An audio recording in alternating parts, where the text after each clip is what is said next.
അമൃത് Veni life quit presents daily news സായാഹ്ന വാർത്തകൾ powered by Pulimoottil silks KSFE in association with Joyalukkas. ഇത്തവണ first അടിക്കില്ലേ നമ്മള്?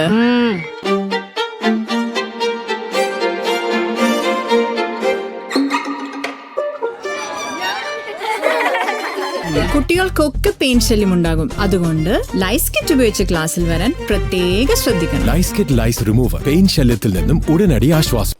നമസ്കാരം, ഞാൻ നീതു കൃഷ്ണ. ഡെയിലി ന്യൂസിന്റെ സായാഹ്ന വാർത്തകളിലേക്ക് സ്വാഗതം. ഇന്ന് നവംബർ 22 ശനിയാഴ്ച. പുതിയ ലേബർ കോഡുകൾക്കെതിരെ പ്രതിഷേധം ശക്തമാക്കാൻ തൊഴിലാളി സംഘടനകൾ ഈ മാസം 26 രാജ്യവ്യാപക പ്രക്ഷോഭത്തിന് ആഹ്വാനം ചെയ്തു. ബീഹാർ തെരഞ്ഞെടുപ്പ് വിജയം നൽകിയ ഭ്രമത്തിലാണ് കേന്ദ്ര സർക്കാർ നിയമങ്ങൾ പ്രാബല്യത്തിൽ കൊണ്ടുവന്നതെന്നും തൊഴിലില്ലായ്മ കാരണം പൊറുതിമുട്ടുന്ന ജനതയെ കൂടുതൽ ദുരിതത്തിലാക്കുമെന്നും സംഘടനകൾ ചൂണ്ടിക്കാട്ടുന്നു. സംയുക്ത തൊഴിലാളി യൂണിയനിൽ INTUC, CITU, IITUC അടക്കം 10 സംഘടനകൾ ഉൾപ്പെട്ടിട്ടുണ്ട്. സംയുക്ത കിസാൻ മോർച്ചയും പ്രക്ഷോഭത്തിൽ അണിചേരും. ശബരിമല സ്വർണ്ണക്കൊള്ള കേസുമായി ബന്ധപ്പെട്ട് അറസ്റ്റിലായ പത്മകുമാറിന്റെ മൊഴിയുടെ അടിസ്ഥാനത്തിൽ അന്വേഷണ സംഘം കൂടുതൽ പേരെ ചോദ്യം ചെയ്യും. ശബരിമലയിൽ സ്പോൺസറാകാൻ സന്നദ്ധത പ്രകടിപ്പിച്ച് ഉണ്ണികൃഷ്ണൻ പോറ്റി മുൻ ദേവസ്വം മന്ത്രി കടകംപള്ളി സുരേന്ദ്രനെ അടക്കം സമീപിച്ചിരുന്നു എന്നാണ് പത്മകുമാറിന്റെ മൊഴി. ഇക്കാര്യത്തിൽ കൂടുതൽ വ്യക്തത ഉണ്ടാക്കാൻ തിങ്കളാഴ്ച പത്മകുമാറിനെ കസ്റ്റഡിയിൽ വാങ്ങും. ശബരിമല സ്വർണ്ണക്കൊള്ള കേസിൽ പേടിക്കേണ്ടെന്നും അയ്യപ്പൻ ആരെയും വെറുതെ വിടില്ലെന്നും കേന്ദ്ര സഹമന്ത്രി ജോർജ് കുര്യൻ. നിയമപരമായി കേന്ദ്ര ഏജൻസികൾക്ക് ഇടപെടാം. അറസ്റ്റിലായവരെല്ലാം നിരീശ്വരവാദികളാണ്. ആശയത്തിന്റെ അടിസ്ഥാനത്തിലാണ് പ്രവർത്തിക്കുന്നത്. CPM-ൽ ദാരിദ്ര്യം ഉണ്ടാകാതിരിക്കാൻ സ്വർണം കട്ടുകൊണ്ടിരിക്കുകയാണെന്നും കേന്ദ്ര സഹമന്ത്രി ജോർജ് കുര്യൻ പറഞ്ഞു. വിവാഹമോചന കേസുകളിലും കുടുംബ തർക്കങ്ങളിലും ഭാര്യയ്ക്കും കുട്ടികൾക്കും ജീവനാംശം നൽകുന്നതിൽ തട്ടിപ്പ് കാണിക്കാൻ നടക്കുന്ന ശ്രമങ്ങൾക്കെതിരെ കർശന നിലപാടുമായി കേരള ഹൈക്കോടതി. ജീവനാംശം കണക്കുകൂട്ടുമ്പോൾ വരുമാനം കുറച്ചു കാണിക്കാൻ വായ്പകളും EMI-കളും ഇൻഷുറൻസ് അടവുകളും കണക്കിൽ കാണിക്കുന്നതിനെതിരെയാണ് ഹൈക്കോടതി നിർദ്ദേശം. ജീവനാംശം നിശ്ചയിക്കാൻ ഭർത്താവിന്റെ വരുമാനം പരിഗണിക്കുമ്പോൾ വായ്പ തിരിച്ചടവും മറ്റും കണക്കിലെടുക്കേണ്ടതില്ലെന്ന് കേരള ഹൈക്കോടതി വ്യക്തമാക്കി. ട്രംപ് മംതാനി സംഭാഷണത്തിന്റെ ദൃശ്യങ്ങൾ പങ്കുവച്ച് കോൺഗ്രസിനെതിരെ വീണ്ടും ശശി തരൂർ MP. തെരഞ്ഞെടുപ്പ് കഴിഞ്ഞാൽ രാഷ്ട്രീയ എതിരാളികൾ സഹകരിച്ച് മുന്നോട്ട് പോകണമെന്നും രാജ്യ താൽപര്യത്തിനായി ഒന്നിച്ചു നിൽക്കണമെന്നും തരൂർ പറഞ്ഞു. ഇന്ത്യയിലും അത്തരത്തിൽ സാഹചര്യമാണ് ഉണ്ടാകേണ്ടതെന്നും തന്നാലാകും വിധം സഹകരിക്കുമെന്നും തരൂർ പറഞ്ഞു. സ്കൂൾ കായികമേളയിലെ പ്രായത്തട്ടിപ്പ് വിവാദത്തിൽ 2 അത്ലറ്റുകളെ ദേശീയ സ്കൂൾ മീറ്റിനുള്ള ക്യാമ്പിൽ നിന്ന് ഒഴിവാക്കി കേരളം. സീനിയർ ആൺകുട്ടികളുടെ റിലേ ടീം അംഗമായ തിരുനാവായ നാവാമുകുന്ദ സ്കൂളിലെ പ്രേം ഓജ, സബ് ജൂനിയർ ആൺകുട്ടികളുടെ വിഭാഗത്തിലെ 100 മീറ്റർ താരമായ പുല്ലൂരാമ്പാറ സെന്റ് ജോസഫ് സ്കൂളിലെ സഞ്ജയ് എന്നിവരെയാണ് ഒഴിവാക്കിയത്. സംസ്ഥാന സ്കൂൾ കായികമേളയിൽ ഇരുവരും മെഡൽ നേടിയിരുന്നു. സംസ്ഥാനത്ത് തുലാവർഷം വീണ്ടും സജീവമാകുന്നു. കേന്ദ്ര കാലാവസ്ഥാ വകുപ്പ് ഇന്ന് 7 ജില്ലകളിൽ യെല്ലോ അലർട്ട് പ്രഖ്യാപിച്ചു. തിരുവനന്തപുരം, കൊല്ലം, പത്തനംതിട്ട, ആലപ്പുഴ, കോട്ടയം, എറണാകുളം, ഇടുക്കി ജില്ലകളിലാണ് ഇന്ന് യെല്ലോ അലർട്ട്. ഇടിയോടുകൂടിയ ശക്തമായ മഴയ്ക്ക് സാധ്യതയുണ്ടെന്നാണ് മുന്നറിയിപ്പ്. കേരള തീരത്ത് 24 തീയതി വരെ മത്സ്യബന്ധനത്തിന് വിലക്ക് ഏർപ്പെടുത്തിയിട്ടുണ്ട്. മാവേലിക്കര ചെങ്ങന്നൂർ സെക്ഷനിൽ പാളത്തിൽ അറ്റകുറ്റപ്പണി നടക്കുന്നതിനാൽ ഇന്നും നാളെയും ട്രെയിൻ ഗതാഗത നിയന്ത്രണം ഏർപ്പെടുത്തി. ഇന്ന് രാത്രി പുറപ്പെടേണ്ട Kollam junction, Ernakulam junction express റദ്ദാക്കി. മധുര ഗുരുവായൂർ എക്സ്പ്രസ് കൊല്ലത്തും, നാഗർകോവിൽ കോട്ടയം എക്സ്പ്രസ് കായംകുളത്തും, Chennai central Thiruvananthapuram central superfast കോട്ടയത്തും യാത്ര അവസാനിപ്പിക്കും. ഞായറാഴ്ചത്തെ ഗുരുവായൂർ മധുര എക്സ്പ്രസ് കൊല്ലത്തു നിന്നായിരിക്കും പുറപ്പെടുക.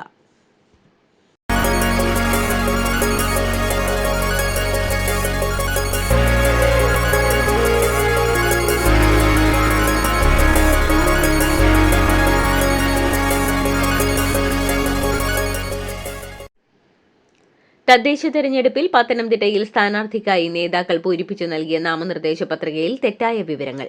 പോസ്റ്റർ അടിച്ച് പ്രചാരണം തുടങ്ങിയ UDF സ്ഥാനാർത്ഥിക്ക് പത്രിക നൽകാനായില്ല. പത്തനംതിട്ട കവിയൂർ പഞ്ചായത്ത് 12-ാം വാർഡിൽ ഇതോടെ UDF-ന് സ്ഥാനാർത്ഥിയില്ല. BJPയെ സഹായിക്കാൻ ഒരു വിഭാഗം നേതാക്കൾ സ്വന്തം സ്ഥാനാർത്ഥിയുടെ കാലുവാരിയെന്നാണ് ഉയരുന്ന ആക്ഷേപം. തദ്ദേശ തെരഞ്ഞെടുപ്പിൽ പാലക്കാട് പലയിടത്തും BJPക്ക് മത്സരിക്കാൻ സ്ഥാനാർത്ഥികളില്ല. 11 പഞ്ചായത്തുകളിലായി 43 വാർഡുകളിൽ BJPക്ക് സ്ഥാനാർത്ഥികളില്ലെന്നാണ് വിവരം. ചിറ്റൂർ, തത്തമംഗലം നഗരസഭയിൽ 5 വാർഡുകളിലും കാഞ്ഞിരപ്പുഴയിൽ 8 വാർഡുകളിലും മത്സരിക്കാൻ സ്ഥാനാർത്ഥികളില്ലെന്നാണ് റിപ്പോർട്ട്.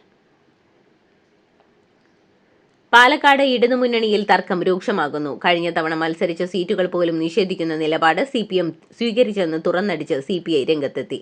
CPM ജില്ലാ സെക്രട്ടറിയുമായി പരമാവധി ചർച്ച നടത്തിയെന്നും ഫലമുണ്ടായില്ലെന്നും CPI ജില്ലാ സെക്രട്ടറി സുമലത മോഹൻദാസ് പറഞ്ഞു. കൊച്ചിയിൽ പങ്കാളിയെ ക്രൂരമായി മർദ്ദിച്ച സംഭവത്തിൽ യുവമോർച്ച നേതാവ് ഗോപു പരമശിവത്തെ BJPയുടെ പ്രാഥമിക അംഗത്വത്തിൽ നിന്ന് പുറത്താക്കിയതായി എറണാകുളം ജില്ലാ പ്രസിഡന്റ് ഷൈജു അറിയിച്ചു. സജീവ BJP പ്രവർത്തകനായിരുന്ന ഗോപുവിനെതിരെ BJPയുടെ കോൾ സെന്റർ ജീവനക്കാരിയും നേരത്തെ പരാതി നൽകിയിരുന്നു. എറണാകുളം കോന്തുരുത്തി പള്ളിക്ക് സമീപത്തെ വീട്ടുവളപ്പിൽ ലൈംഗിക തൊഴിലാളികളായ സ്ത്രീയുടെ മൃതദേഹം കണ്ടെത്തി.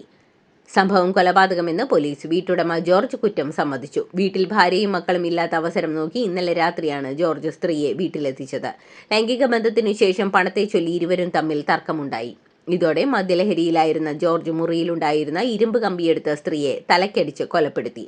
ചാക്കിലാക്കിയ മൃതദേഹം മറവു ചെയ്യാനുള്ള ശ്രമത്തിനിടെ മദ്യലഹരിയിലായിരുന്ന പ്രതി ഉറങ്ങിപ്പോയെന്നും ഇതിനിടെയാണ് നാട്ടുകാർ മൃതദേഹം കണ്ടതെന്നും പോലീസ് പറഞ്ഞു.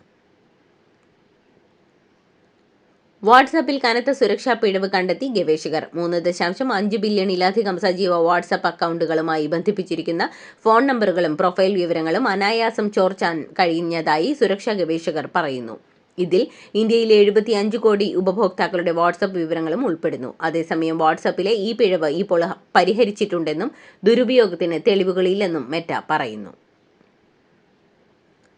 2026 നടക്കാനിരിക്കുന്ന നിയമസഭാ തെരഞ്ഞെടുപ്പുമായി ബന്ധപ്പെട്ട് തമിഴ്നാട്ടിൽ DMKയുമായി ചർച്ച നടത്താൻ സമിതിയെ നിയോഗിച്ച കോൺഗ്രസ്. MK സ്റ്റാലിന്റെ പാർട്ടിയുമായി സഹകരണം തുടരുന്ന കാര്യത്തിലടക്കം ചർച്ചയ്ക്കായി 5 അംഗ സമിതിയെ ആണ് ഹൈക്കമാൻഡ് നിയോഗിച്ചിട്ടുള്ളത്.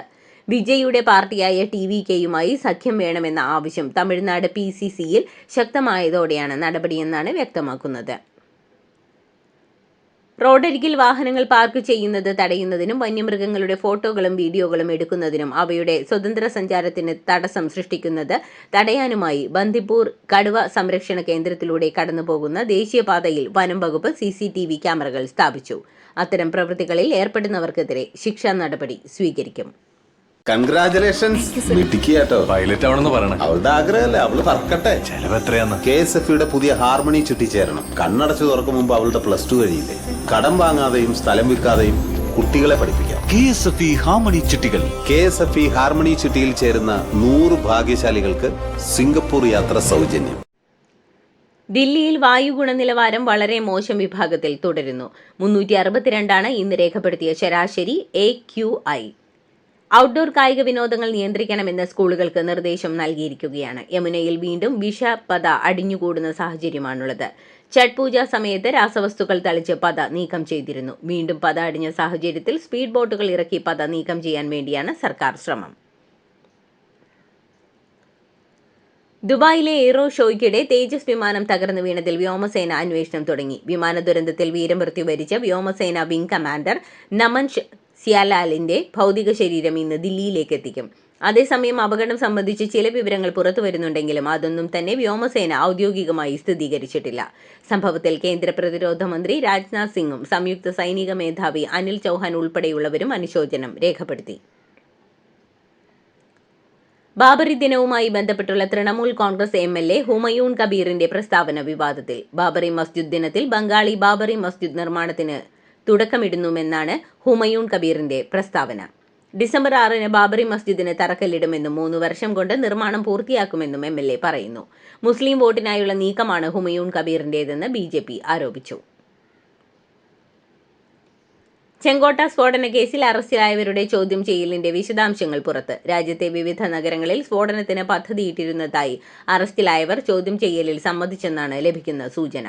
2 വർഷം നീണ്ട ഒരുക്കങ്ങൾ സ്ഫോടനത്തിനായി നടത്തിയെന്നും പ്രതികൾ പറഞ്ഞതായി വിവരമുണ്ട്.